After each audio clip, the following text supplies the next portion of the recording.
going to be talking about religion and Druid links to Christianity and the importance of the Druids in the founding of Christianity in Britain.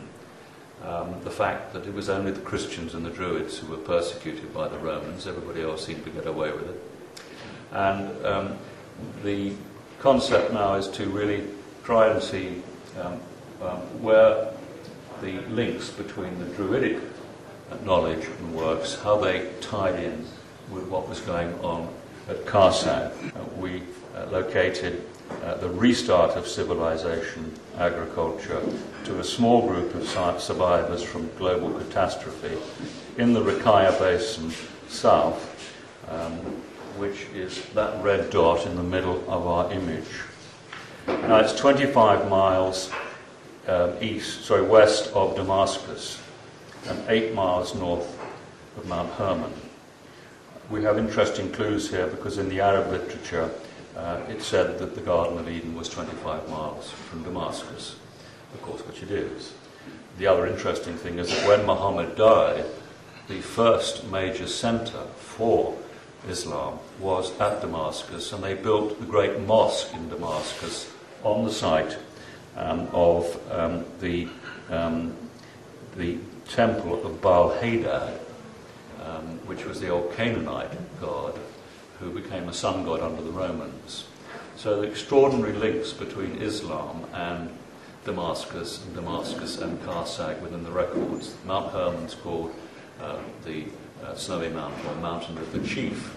In the Hebraic literature, the sons of God lived near Mount Hermon. So we have all kinds of links which help to confirm the story. The other clues are these. We have Baalbek, a very short distance away. We also have Sidon and Tyre. You can see them here. There is Sidon and there is Tyre, two of the oldest and greatest trading cities, said to be Phoenician, but of course they were very much older under the name of the people of the land of Canaan. And the land of Canaan in this area had much greater sophistication before even Mesopotamia and Egypt. Now, even in 3000 BC, timber was being exported from Tyre to build structures and buildings not only in Egypt but also in Mesopotamia. So the cedar forests, which cover this whole area, are a key part and a key link in our story.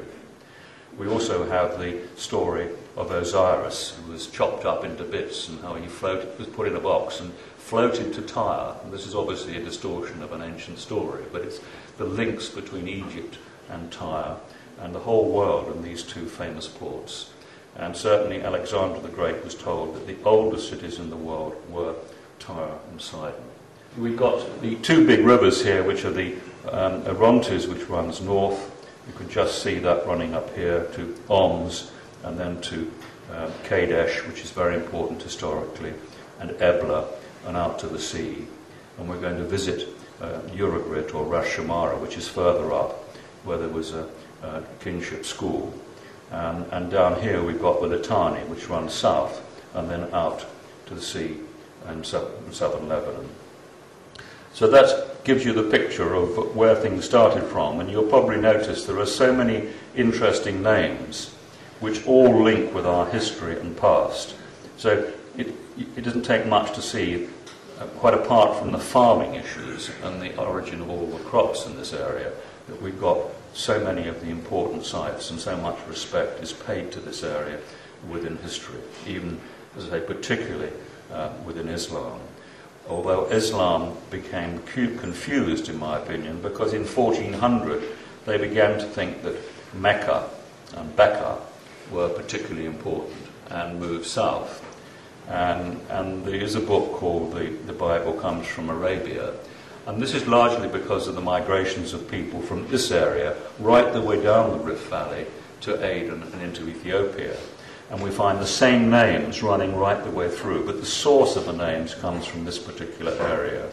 And I believe that there's a misunderstanding, and that Adam building the first temple or the first structure was in fact Cain building the platform at Baalbek in the Bekaa Valley. And I believe there was a confusion about mixing Bekaa with Mecca. And there's a very good paper by an Islamic scholar which I believe, and it will be on my website soon, which makes this explanation. But we have to remember that this whole period is 9,500 BC, running right the way through to the time of Christ, which is an enormous time span. And we have migrations of people away from this area and back to this area when the climate changed. So it's these extraordinary migrations of people right the way down into Africa. And we find in Johannesburg, we find the Lemba tribe calling themselves Jews, and genetically they're related to the Levi family. So that group of people who are predominantly black in Johannesburg, wonderful people, they have a right to say that we are related to the Levi family coming from this part of the world. So we find this extraordinary diffusion of peoples and knowledge from this particular area. And we'll be talking about the people who came into Britain, the Cimmerians, Kimmerians, Kimri, Omri, all these links. And we find that there were big migrations of what I call all groups from this area, moving across Europe by land and particularly by sea, because they were terrific sailors and mariners with ocean-going ships from the earliest days. And we find that the families in this particular area had relations all over the world. And we come to the story of Jesus, and we're looking at Jesus' family having very strong links over many hundreds of years, maybe thousands of years, with the people who migrated to Britain. And remember, Joseph of Arimathea, or Arimathea, which means actually crown prince, not a town. We will see from Lawrence Gardner's work the reasons why he was considered to be the same person as James the Just. He was Jesus' younger brother. And he remained crown prince because Jesus survived the crucifixion and was around, and he retained that particular title, which was a title given to the second son. And remember, Jesus was on the line of David, and Joseph was a metal worker, a master craftsman, a tecton, and we have all the traditions within the family linking to Britain and the British royal family, and the trade in metals from Britain to the Near East, which was going on probably from 3000 BC. So I've got this particular image in here because it's so interesting. Every little part of it tells a story, and you could probably write a book on most of the issues. The Sea of Galilee, down into Jericho, south, and Nazareth is there, and of course we're talking about the Nazarenes Church, Nazarene Christians, and we're looking at the strong probability in my mind, and many religious scholars would agree, that what Jesus was attempting to do was to try and restore the old order. But they failed to do that, but we still have obviously a valuable story from there. But you see all the references to Jesus being a king of the Jews, and all the references God in the temple. These are all back to Mesopotamia, to the Golden Age. So I think it would be fair to say, in my opinion, that Jesus was attempting to restore good government above all else. Some of his disciples thought it was going to be violent and had their swords ready. Jesus tried to do it peacefully, but it wasn't going to work peacefully, and it didn't work, very sadly. And this was part of this long-running battle between the Roman Empire, which had taken over the concept of the privatization of land rather than the common ownership of land, which was a key part in this whole story.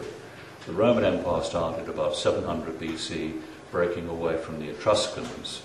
In the same area that the Etruscans lived. The Etruscans were true to the old order. That was a refuge of the Golden Age.